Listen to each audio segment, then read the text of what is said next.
Good afternoon and welcome back to the channel.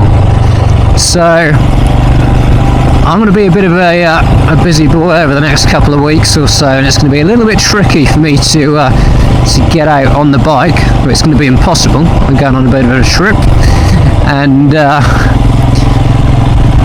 when I do get back from my trip, I know that work's going to be carnage, so it's going to be again tricky for me to get out. So what I thought I'd do today, I've just filmed the video about the new screen on the bike. I thought I'd just take a nice little green lane home, give you a little bit of green lane content, and give you something to watch in the meantime if I can't record quite as soon as I'd like to. Now I've just hit the branch of the overhanging tree there, and that's going to be one of the little issues with the taller screen. It's going to be more prone to catching on things, and I'm hoping I don't hit anything too hard, because the last thing I wanted is it to break. It wasn't the cheapest product in the world, so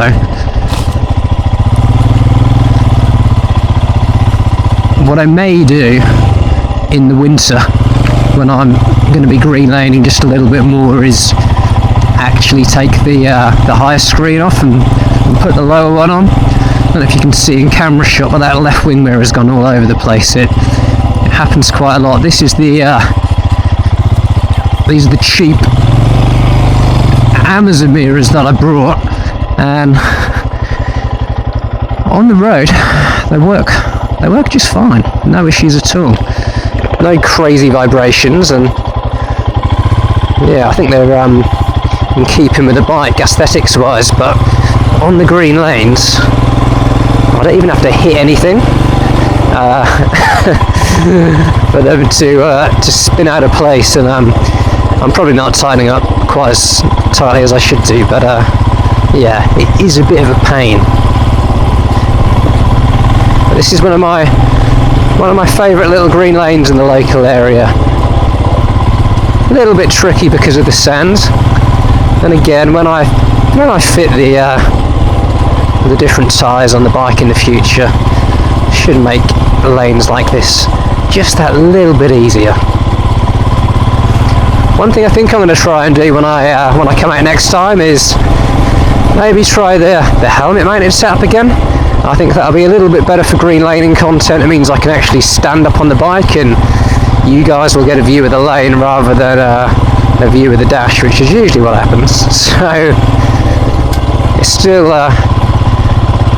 we're probably over a year in by the time you actually watch this video, and it's still very much trial and error with the camera setups and the helmet setups, reducing the wind noise and all the rest of it. But we'll get there. If you are somebody that's watched the channel from the very beginning, and you've watched every video I've pushed out, a massive thank you to you guys. It means the world to me. And if you're somebody that's just recently stumbled across the channel after the 450 Himalayan video,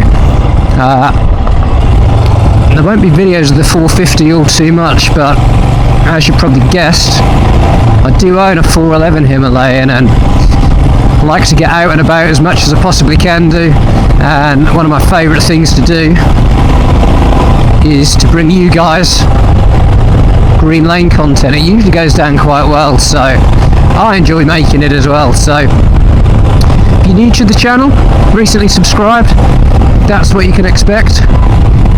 I'm not going to promise a touring video next year, because I promised that this year and those plans went awry, but maybe, just maybe, we'll get away next year.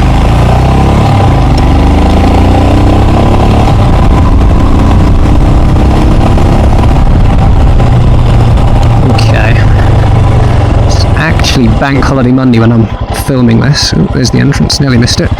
So there is a lake just the other side of this lane where kids and adults alike love to swim, and unfortunately there's been quite a few deaths down here because of that over the years, despite all the warnings.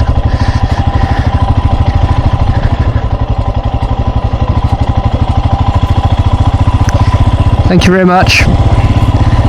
And in the lake there's a Cheers, boys.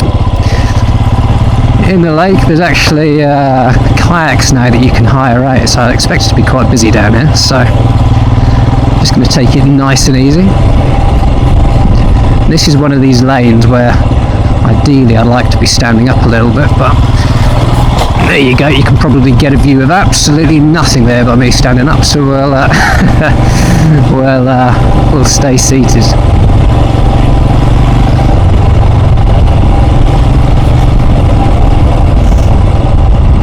Like I said, I'm filming this on bank holiday, so late August. So plan is, I think, to get some new tyres for the bike, maybe October, November time.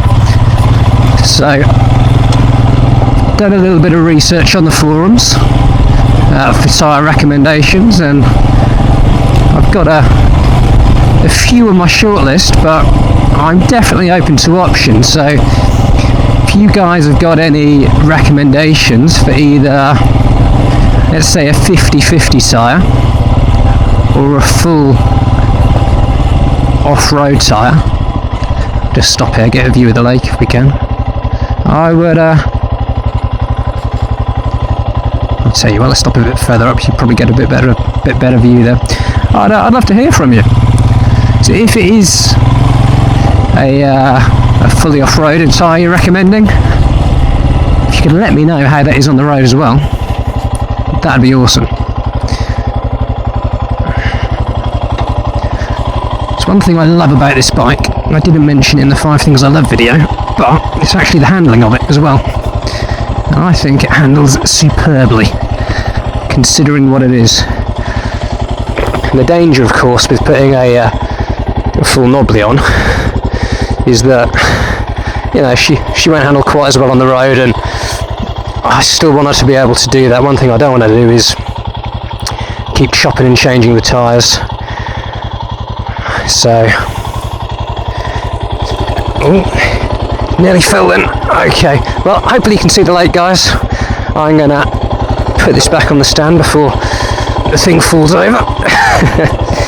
We'll finish off this lane, and then I think we'll call it a day. If you are watching this video in October, which I imagine this is when the video will go out, this is what summer looked like if it's chucking it down and freezing cold when you watch this. Summer was a bit late in coming this year, but you know, we got it eventually, and when we did get it, it's been baking hot over here, so can't complain too much, eh?